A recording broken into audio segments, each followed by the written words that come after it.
Hey out there and welcome. I'm Kate and this is something new I'm going to introduce for the channel. I'm super excited. This is our Tutorial Tuesday. I was going to call it 2-Minute Tuesday, but my husband Nick thinks that there is no way in hell I can actually do something in 2 minutes. It's just not enough time. He's probably right. So anyway, this is just going to be called Tutorial Tuesday. I'm going to break down some tips and some tricks getting into particular poses that may seem a little bit tricksy. So this week we're going to cover crow pose. You can have a couple of blocks at the ready and a blanket for like emotional support, your emotional support blanket. If a blanket is not supportive enough, a couple of pillows that we can put out in front is going to work perfectly fine. You don't even really need a quiet spot. Hell, do it in the middle of your kitchen. Your family will love it. Anyway, let's get moving. All right, so no joke, I'm not trying to be here for a million hours, so I'm gonna set a little timer and try to keep this short. So I'm assuming that you're warmed up. Goodness gracious, I hope so. I mean, at your own risk, I suppose, coming into this cold. We're gonna start with a block. And so my first way that I love to practice crow is on a block. It gives you some security, but it also makes you feel like you can shift in and out without having to worry so much along the way. So you're gonna grab a block and then grab your emotional support blanket and bring that out in front. So here it is. If you've got your emotional support pillows, then they can be right there. So you're going to come onto this blanket. This is a block. You're going to come onto the block with the balls of your feet. Okay? I like to start with my feet together because eventually we're going to end up with our feet together. So this is just kind of a physical reminder. And now you can slide your fingertips under the blanket, elbows in, right? Gonna lift your knees. And then we come up like you were going to come into the pose, right? So you lift your booty up, feel your core engage, take your gaze forward, always keep your gaze forward, and just look here. You can start to shift your weight toward your fingertips. If you feel comfortable here, you can lift a heel up. If you feel comfortable, you can lift the other heel up. And then maybe somewhere along the way you feel like, oh, I can just kind of like float the toes. And then you can set it back down and you get to kind of tiptoe your way into crow.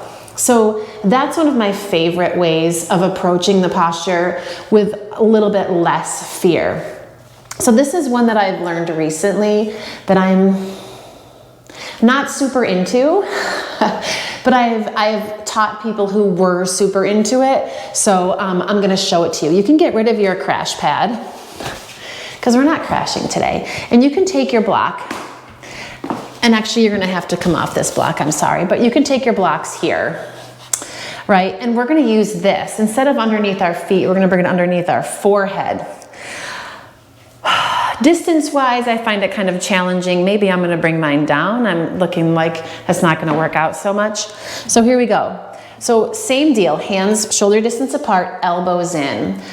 And you're just going to lift up, right? So you feel your low belly lift, feel yourself kind of come onto the balls of your feet. And you can shift your weight forward and find the blocks with your forehead. And then just play there. This is why I'm not super keen on it, but maybe this works for you. You can keep your forehead on the blocks and work your feet up. But you got to kind of find the right distance. So you can play around with it. And actually, when you do find the right distance, what was that? For me, that's like a foot plus 2. I have no fucking clue, but anyway, foot plus 2 sounds good. You can actually start to kind of rest in there, and that gives you the idea of coming up off of your feet, but not worrying about falling on the floor and breaking your nose, which I mean, I've actually never seen happen, and I've been teaching for like 16 years. So anyway, I started teaching when I was 4. I'm just kidding. It's ridiculous. So here's the pose, broken down. I'm talking so fast. I'm hoping this is helping. I'm learning as I go, right? Just like we all are. So if you have any questions in the comments, you can leave them below, or any suggestions, I'm open. So coming into the pose, straight cookie, no blocks, no props except for your emotional support poofiness, right? Hands come underneath you, right? You're going to bring your elbows in, and then your knees can come to the backs of your arms. That's how I like to practice. However, there is another way. you can bring your upper or your inner thighs kind of to your upper arms.